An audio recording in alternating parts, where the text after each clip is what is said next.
불쌍히 여긴다, 불쌍히 여긴다. 두 번 표현이 있습니다. 불쌍히 여김, 이 긍휼, 이것은 하나님의 대표 마음입니다. 제가 지난 교회에 있을 때 약 한 6년 정도 외국인 사역을 했습니다. 선교부와는 또 달라요. 외국인 사역을 하는 가운데 누가 그렇게 명명했는지는 모르지만 외국인 사역을 긍휼 사역이라 했습니다. 그래서 제가 세미나도 주재하고 또 강사 일도 하며 여러 그 지역의 외국인 사역들을 이제 쭉 보았는데, 시간이 지나가면서 그 용어가 굉장히 안 좋다는 것을 알았습니다. 왜 그러냐 하면 긍휼 사역, 외국인들이 언어를 모르잖아요. 그리고 보통 노동자로 온 외국인들을 섬기는 거라서 아시다시피 이 땅 살아가는 노동자 외국인들은 돈이 궁합니다. 그래서 긍휼 사연을 왜 붙였는가 가만히 보니까 이제 도와줘야 된다. 그러면서 약간의 한국 성도들의 우월의식이 배겨 있는 거예요. 실제로 그런 일들을 하는 사역자들 같이 모여서 얘기를 해보면 정말 성도들이 그렇게 생각한대요. 마치 없는 사랑 자비 베푸듯이 그런 식으로 행한다는 것입니다. 그게 아니죠. 사실 저도 그 긍휼 사역에 대해서 연구해 보면서 알게 된 사실인데, 그게 그런 것이 아니고 성경에 나그네 된 자들, 그들에 대하여서 마음을 다해서 섬겼으므로 나그네 된 외국인들 긍휼 사역을 한다, 이렇게 연관 짓는 게 성경적입니다. 그런데 오늘 저와 여러분들이 나누면서 자연스럽게 알게 되겠지만, 실은 성도는 나그네이거든요. 따라서 이 긍휼, 불쌍히 여기는 것은 외국인들 보면서 불쌍히 여기는 것이 아니라는 것입니다. 어쨌든 오늘 본문을 통해서 이러한 하나님의 대표 성품 긍휼에 대하여서 몇 가지 나누었으면 좋겠습니다. 첫째, 긍휼은 모든 성도의 서로를 향한 대표 마음이라는 것입니다. 좀 전에 말씀드렸듯이 긍휼은 외국인에게 국한해서 생각해야 할 이유가 전혀 없습니다. 왜? 성경적 근거가 없어요. 성경은 저와 여러분들을 나그네라 지칭합니다. 우리는 본향을 향해 가는 거예요. 여기가 본향입니까? 전혀 그렇지 않습니다. 전혀 그렇지 않습니다. 비록 우리가 몇십 년 거주하는 이 한국이란 땅, 청주라는 지역, 무슨 동이라는 우리가 본 적 형 거주지라 일컫는 그 주소도 사실은 잠시 왔다 떠날 나그네 삶을 추스리는 곳일 뿐입니다. 그 옛날 야곱을 보십시오. 이 야곱이 바로왕 앞에서 나는 나그네로 살았다 그래요. 그런데 바로 그 표현이 성도들의 대표 모습이라는 것입니다. 그 이후로 이스라엘 백성들은 자기 직계 조상 야곱이 나그네다라는 것을 마음에 새겼고요. 영적 이스라엘이라는 저와 여러분 또한 우리의 본향은 다른 곳에 있고 우리 또한 나그네다. 고로 저와 여러분들이 서로를 보면서 저 성도도 나그네, 나도 나그네. 따라서 성도를 바라볼 때 긍휼의 마음으로, 불쌍히 여기는 마음으로 가져야 된다는 것입니다. 보편적인 이 긍휼의 마음이 이제는 성도 모두의 마음이 되어야 되는 것은 이제 앞으로 우리 사회는요 다민족 사회로 급격하게 변할 것입니다. 얼마 전에 일부러 법무부 발표를 제가 유심히 들었습니다. 인구 절벽인 이 나라를 지탱하기 위해서 어쩔 수 없이 외국인들을 올해부터 내년부터 엄청나게 유입을 해야 되고, 그리고 소위 외국인 거주증 주면서 이제 한국민이 되는 영주권을 줄 수밖에 없다.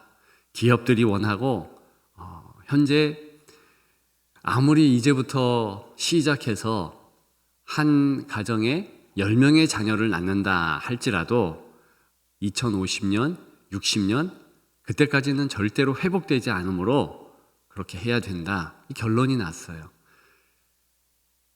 따라서 우리 지역에도 많은 외국인들이 오게 될 것입니다. 그들에게 긍휼의 마음을 갖는 건 맞고요. 그 이전에 우리 스스로가 나그네다라는 마음을 가지고 그렇게 서로 모든 성도를 향해서 긍휼의 마음을 가져야 한다는 것입니다. 자, 두 번째, 하나님의 긍휼의 작동 방식에 대해서 지금 1번 항목과 두 번째 지금 나눌 항목을 본문을 통해서 같이 나눌 것인데요. 자, 하나님의 긍휼이 사람의 긍휼과 만나야 된다는 사실입니다. 오늘 본문에 보면 우리 하나님께서 도저히 불쌍히 여길 수 없는 부류인 이스라엘 백성에 대해서 불쌍히 여긴다 이렇게 말을 하고 있습니다. 말씀을 하고 계세요.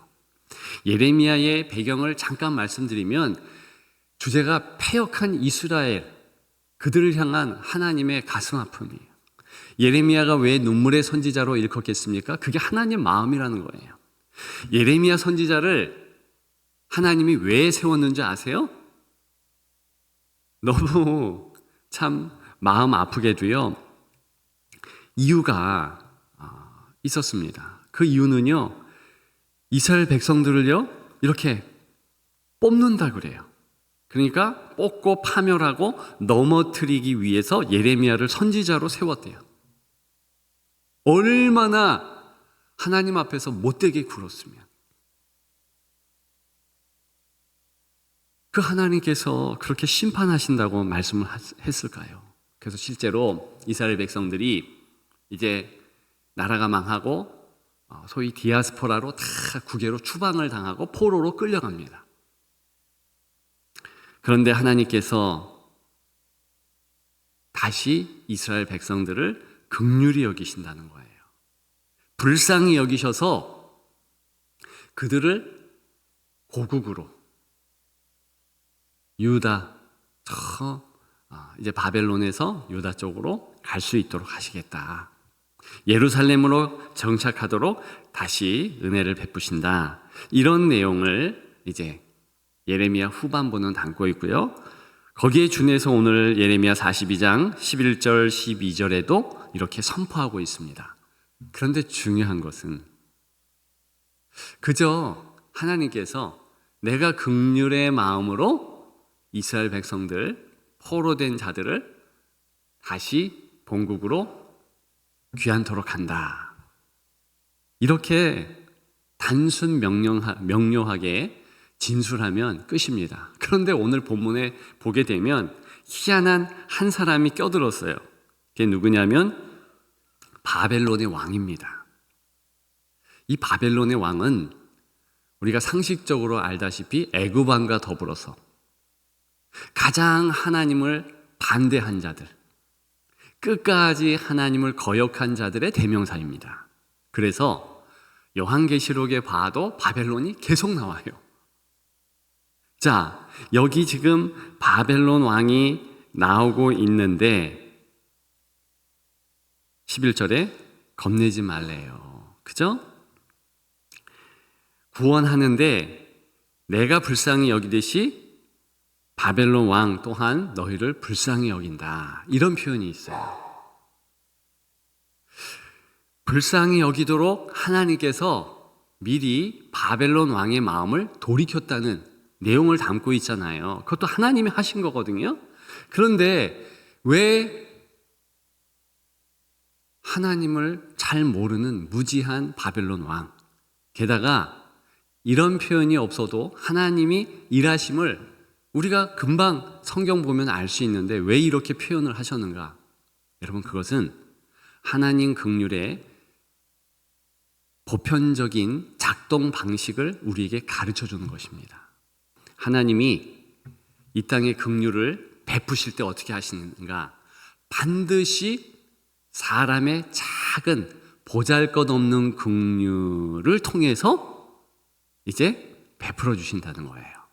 즉 하나님의 놀라운 너무나 크신 그 긍휼이 사람의 보잘것없는 긍휼과 만날 때 스파크를 일으키면서 하나님의 역사가 일어나는 것입니다.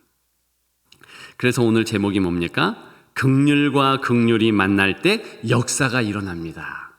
앞에 긍휼은 하나님의 긍휼이에요. 뒤에 긍휼은 우리의 긍휼이에요.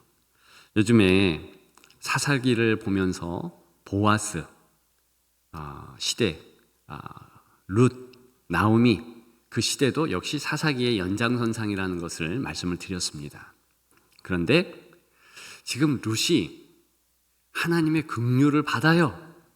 그런데 실제 삶에서 그 하나님의 긍휼이 어떻게 적용이 되고 이제 선포되는가? 보아스의 적은 친절로 그렇게 됩니다. 보아스는요, 룻에게 그저 자기 밭 한 귀퉁이에서 이삭 줍기를 하도록 합니다. 그게 계기가 되거든요.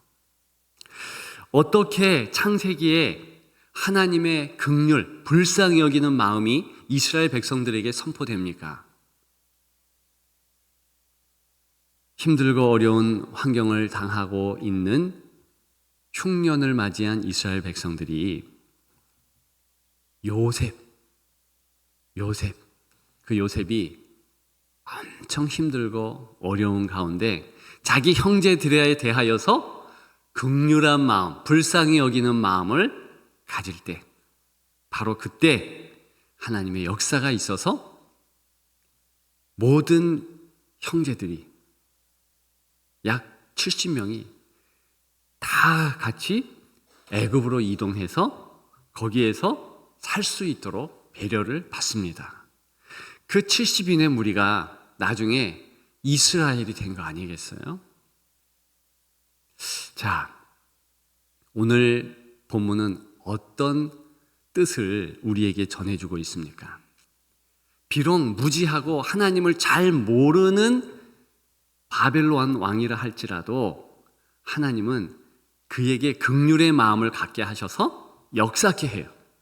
따라서 하나님을 잘 아는 저와 여러분들이 다른 성도를 보면서 긍휼의 마음을 갖는 그 즉시로 하나님은 일하십니다. 이것이 성경적인 긍휼이 교회를 통해서 나아가는 방법이에요. 기억하는 여러분도 되시기를 주님의 이름으로 축복합니다. 마지막 세 번째로 중보기도가 긍휼의 대표 사역이라는 것입니다. 자, 이 부분을 이해하기 위해서 그리고 오늘 본문에 이것을 신약과 더불어서 이해하기 위해서 우리가 약간 집중해야 돼요. 먼저 예수님이 우리와의 현재 어떤 관계인 것 그것을 좀 생각하면서 이 세 번째 항목, 중요한 항목을 좀 풀어가면 좋겠습니다. 자, 예수님은요, 지금 우리가 읽었기를 하나님 보좌 우편에서 우리를 위해서 중보기도 하신다고 그래요. 맞죠? 아멘입니까? 예. 그런데 그것을 피상적으로 알고 있지, 왜 예수 그리스도께서 하나님 보좌 우편에서 지금 우리를 위해서 중보기도 해야 되는지 잘 몰라요. 왜 그래야 되는지. 자, 이런 것 때문에 그렇습니다. 로마서 8장 3절에는요, 그리스도의 육신에 우리의 죄를 정했다 그랬어요. 죄를 정하사 알지도 못하는 분에게 우리의 죄를 전가시킨다. 더 구체적으로는 고린도후서 5장 21절에 죄 없는 자를, 예수 그리스도이시죠, 우리를 대신하여 죄로 삼으사 그랬어요. 그 이야기는 우리의 죄를 다 모아가지고 예수 그리스도께 이렇게 안겨준 거예요. 예수님은 죄 자체라는 뜻입니다. 놀라운 거 아니에요? 이 신비한 방식이 창세기로부터 요한계시록까지 줄기차게 말하고 있는 그리스도에 대한 것입니다. 여러분, 성경은 다 사통팔통 연결되어 있습니다. 그래서 어떤 본문을 보든 그리스도가 나오게 되어 있어요. 모르는 분들은 구약 따로 신약 따로 이렇게 볼 수 있는데 다 통해져 있는 거예요. 자, 계속해서 지금 우리의 죄를 그대로 예수 그리스도께서 다 껴안고 계시는 거예요. 중요한 것은 그 다음입니다. 비록 부활하셔서 이제 다른 신령한 몸을 입으시고 하나님 보좌 우편에 앉아 계시는 그리스도께서는 내 죄를 다 지금 담당하시면서 그렇게 하나님께 기도하십니다. 자, 이 부분이 아주 중요하니까 조금만 더 집중하시면 좋겠습니다. 졸지 마시고, 한두 분이 졸아요. 고개를 드시라. 왜냐하면 이거 굉장히 중요한 부분이라서 그래요. 자, 그러면 우리는 중보기도 그러면 어떤 생각을 가지고 있냐면, 나는 저 중보기도를 받는 자와 상황이 다르다고 생각해요. 환호를 위해서 중보기도 하지요. 열방을 위해서 중보기도 하지요. 우리는 많은 이들을 위하여서 중보기도를 하는데 나는 그들과 별개라고 생각해요. 어떻게 보면 우월의식이 있습니다. 내가 거기에 속했다는 것을 몰라요. 예수 그리스도께서 우리를 위해서 중보기도 하신다는 뜻은 무엇이냐? 예수님이 죄인이라는 거예요. 본인 죄가 아니라 우리 죄인데 당신의 죄로 100% 여기면서 기도한다는 것입니다. 이게 중보기도예요. 반드시 하나님의 긍휼이 발동하기 위해서는 하나님의 긍휼과 불쌍히 여기는 우리의 마음이 작동해야 되는데, 우리 교회에 어떻게 이 긍휼의 역사가 일어나는가? 예수님을 통해서 우리는 언제든지 하나님 아버지와 통하는 거예요. 따라서 금방 중보기도를 이야기 드렸지만, 우리가 긍휼의 마음을 다른 성도, 사회를 향하여 갖자마자 예수님을 통하여서 우리의 긍휼의 마음이 그대로 하나님의 긍휼의 마음과 만나는 것입니다. 그러면 동일한 역사가 일어나는 거예요. 자, 오늘 본문을 통해서 신약, 구약 다 공이 뭘 강조하고 있는가?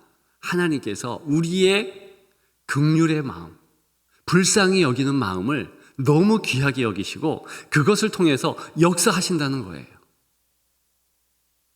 지금도 예수님께서 하나님 보좌 우편에 앉아서 기도하신다, 중보기도 하신다라는 것은 끊임없이 하나님, 성삼위 하나님과 인자로서의 예수 그리스도께서 그 긍휼의 마음이 만나면서 우리를 은혜 안에 촉촉히 적시고 있다는 신비로운 그 관계를 담고 있다는 것입니다. 믿으면 아멘.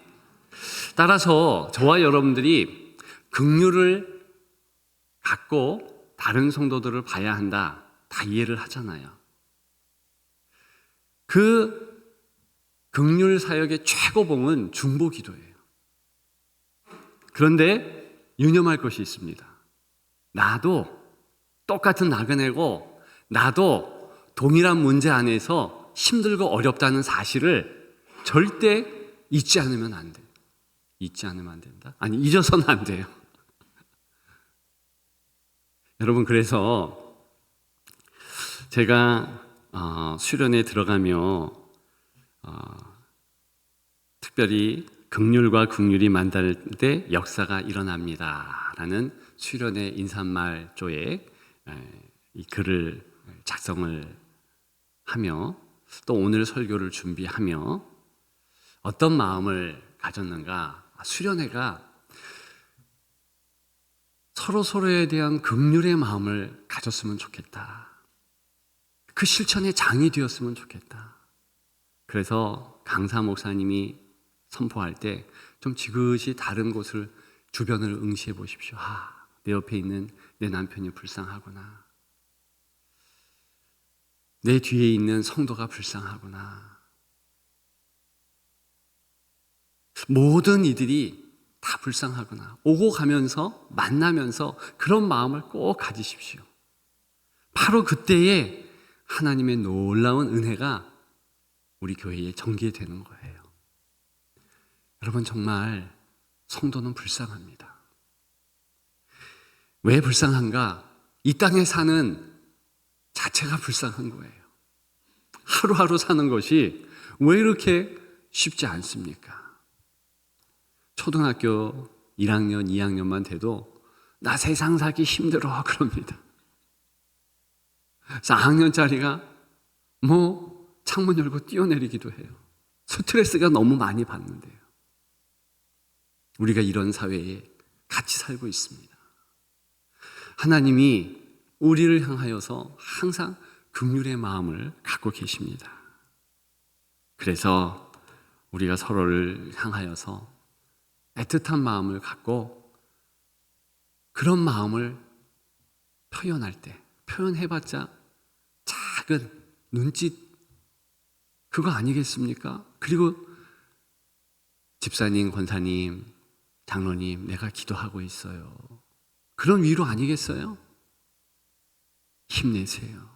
그런데 그 작은 행동과 작은 위로를 통해서 하나님의 위대한 역사는 시작되는 거예요.